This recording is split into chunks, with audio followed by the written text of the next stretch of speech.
Hello.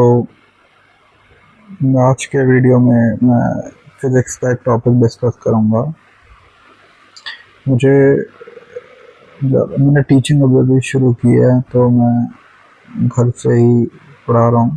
तो इसमें आज का टॉपिक है न्यूटन्स का फर्स्ट लॉ। तो न्यूटन के 3 लॉज थे, लॉ 1, लॉ 2, लॉ 3, जिसमें लॉ 2 जो है यूनिवर्सल लॉ से बोलते हैं, क्योंकि न्यूटन के सेकंड लॉ से जो है आप जो डिराइव कर सकते हो न्यूटन का फर्स्ट और थर्ड लॉ को प्रूव कर सकते हो। लेकिन हम जो है इस वीडियो में सिर्फ न्यूटन का फर्स्ट लॉ पढ़ेंगे।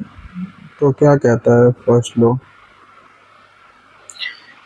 कि एक बॉडी जो है, कोई भी ऑब्जेक्ट है या कोई भी बॉडी है, वो हमेशा कांस्टेंट वेलोसिटी से मूव करती रहेगी अगर उसके ऊपर नेट एक्सटर्नल फोर्स जो है ज़ीरो है।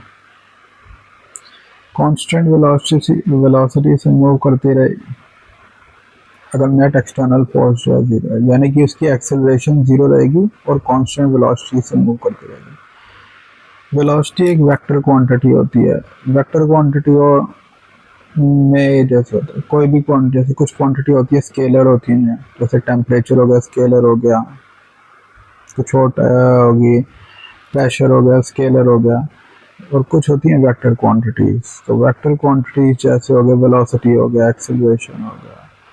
उसी तरह जो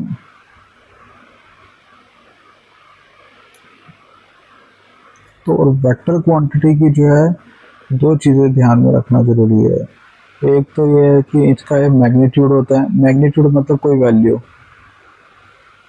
जैसे कोई भी गाड़ी अगर 100 की स्पीड पे चल रही है तो उसका मैग्नीट्यूड जो है 100 हो गया। दूसरा जो है इसकी जो है एक डायरेक्शन होती है। डायरेक्शन कुछ भी हो सकती है, north east west south, north east north west, degrees में भी हो सकती है। अब न्यूटन का फर्स्ट लॉ ये कहता है कि एक बॉडी जो है वो कांस्टेंट वेलोसिटी से मूव करेगी। अब वेलोसिटी का मतलब ये है कि ना ही उसकी स्पीड चेंज होगी और ना ही उसकी डायरेक्शन चेंज होगी जब तक उसके ऊपर कोई एक्सटर्नल फोर्स अप्लाई नहीं होगी। अब इसको एक एग्जांपल से समझते हैं। अब एग्जांपल क्या ले सकते हैं हम? मान लो आप एक गाड़ी में हो या बस में ट्रैवल कर रहे हो। बस की स्पीड जो है 50 किलोमीटर पर आवर। आप जो है खड़े हुए हो बस पे और आपने जो है वो हैंडल पकड़ा हुआ है, ऊपर जो लगे होते हैं।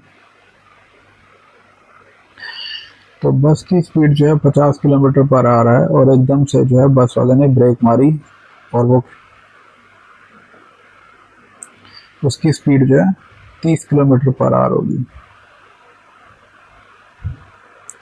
लेकिन आप जो है आगे की तरफ जाते हो, यानी कि आपकी बॉडी ने जो स्पीड जो है एक्वायर कर रखी है वो 50, क्योंकि आपकी बॉडी का कोई कांटेक्ट नहीं है आपका जो आपकी बॉडी का कांटेक्ट जो है ना बस के साथ, वो सिर्फ आपके पैरों के साथ है, वो हाथों के साथ है। हाथ जो आपने जो ऊपर पकड़ रखा है बस हैंडल को। अब जैसे ही वो बस वाला ब्रेक मारेगा उसकी स्पीड कितनी है? 50 से 30 होगी। लेकिन आपकी बॉडी की स्पीड जो है वो 50 की 50 ही रहेगी। तो उस स्पीड को कम करनी, तो वही न्यूटन का फर्स्ट लॉ यहाँ पे अप्लाई हो रहा है कि कोई भी बॉडी जो है, कोई भी ऑब्जेक्ट जो है वो कांस्टेंट वेलोसिटी से मूव करता रहेगा। यानी कि जो आपकी बॉडी की जो स्पीड थी 50 थी, वो 50 ही रही जब तक उसके ऊपर एक्सटर्नल फोर्स ना अप्लाई करे। अब एक्सटर्नल फोर्स इसमें यहाँ पे अब मेरे को अपनी बॉडी, अगर मैं कोई एक्सटर्नल फोर्स नहीं अप्लाई करूंगा, मैं तो आगे भाग जाऊंगा। मतलब कोई भी बंदा जो बस में होगा वो तो आगे चला जाएगा या गिर जाएगा, उसका एक्सीडेंट हो जाएगा। तो इसलिए हैंडल अगर ना पकड़े तो उसको दो चीज़ें उसकी कांटेक्ट, बॉडी की दो चीज़ें उसकी कांटेक्ट में, एक तो उसका फुट, दूसरा उसका हाथ। उन्हीं दोनों चीज़ों से उसको जो है अपनी बॉडी की स्पीड को जो है बस की स्पीड से इक्वलाइज करनी है। तो वो क्या करता है, पीछे की तरफ वो जाता है ताकि जो है कैंसिल कर सके फोर्स का, जो फोर्स जो है एकदम से लगी है पीछे की तरफ। तो यही है न्यूटन का फर्स्ट लॉ। अब ये जो ऑब्जेक्ट की जो प्रॉपर्टी होती है कि कोई भी ऑब्जेक्ट जो होता है, कोई भी ऑब्जेक्ट अगर आप मान लो कि वो कांस्टेंट वेलोसिटी से क्यों मूव करता है। कि कोई भी ऑब्जेक्ट, अगर हमने कोई भी ऑब्जेक्ट को, ये एयर हॉकी आपने गेम खेली होगी, उसमें देखा होगा, या अगर आपने फिजिक्स के बारे में थोड़ा पता होगा कि स्पेस में कोई भी अगर आप चीज़ फेंको ना, तो वो कांस्टेंट वेलोसिटी से मूव करती रहती है पूरी ज़िंदगी क्या, लाइफ टाइम, इटर्नली। तो मैं ये कह रहा था कि कंसेप्ट क्या होता है, ये बॉडी की ये जो होती है ना, एक बॉडी की प्रॉपर्टी होती है जिसको बोलते हैं इनर्शिया। इनर्शिया एक तरह से मास के इक्वली होती है। किसी भी ऑब्जेक्ट का अगर मास है, कोई भी ऑब्जेक्ट हो, कोई भी, चाहे एक पंख हो, चाहे एक ग्राम का ऑब्जेक्ट हो, एक अगर उसका मास है ना, तो उसके अंदर ये प्रॉपर्टी जरूर होगी इनर्शिया की। अगर इनर्शिया की प्रॉपर्टी है तो उसके अंदर फर्स्ट लॉ ऑफ मोशन जो है अप्लाई होगा, न्यूटन का फर्स्ट लॉ।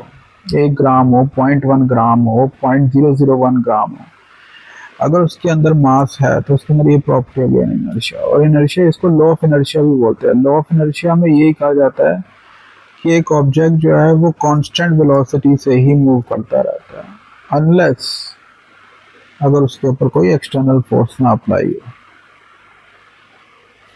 That's all. उसके बाद बाकी आप कुछ एग्जांपल्स ले सकते हो। अब आप ये बोलोगे कि सर्कुलर मोशन में ऐसा क्यों नहीं होता। सर्कुलर मोशन में अगर किसी चीज़ को हम सर्कुलरली रोटेट कर रहे हैं तो वो कांस्टेंट वेलोसिटी से मूव कर रही है। कोई चीज़ सर्कल में मूव कर रही है, वो कांस्टेंट वेलोसिटी से मूव कर रही है, तो उसमें क्यों नहीं कांस्टेंट वेलोसिटी से मूव करे। तो वेलोसिटी की डेफिनेशन याद रखना कि वेलोसिटी एक वेक्टर है जिसकी अगर मैग्नीट्यूड और डायरेक्शन दोनों होती है। अगर दोनों में से एक भी चेंज हो गया ना, तो वेलोसिटी की वैल्यू चेंज हो गया। अगर मैग्नीट्यूड नहीं चेंज हो रहा, वैल्यू चेंज नहीं हो रही, स्पीड चेंज नहीं हो रही, तो कोई बात नहीं। लेकिन अगर डायरेक्शन चेंज हो रही है तो इसका मतलब तब भी वेलोसिटी चेंज हो रही है। अगर वेलोसिटी चेंज हो रही है तो उसके ऊपर एक्सटर्नल फोर्स लगेगी। तो इसलिए जो है वो स्ट्रेट लाइन में मूव नहीं। न्यूटन का फर्स्ट लॉ जो है नहीं, न्यूटन का फर्स्ट लॉ उस पर भी लगता है, लेकिन न्यूटन का फर्स्ट लॉ जो है सर्कुलर ऑब्जेक्ट के ऊपर जो है अलग थोड़ा केस हो जाता है। बाकी अगर किसी को अगर डाउट हो तो कमेंट कर देना। और कुछ भी ऐड करना चाहता हूँ तो और कुछ क्या ऐड कर सकते हैं।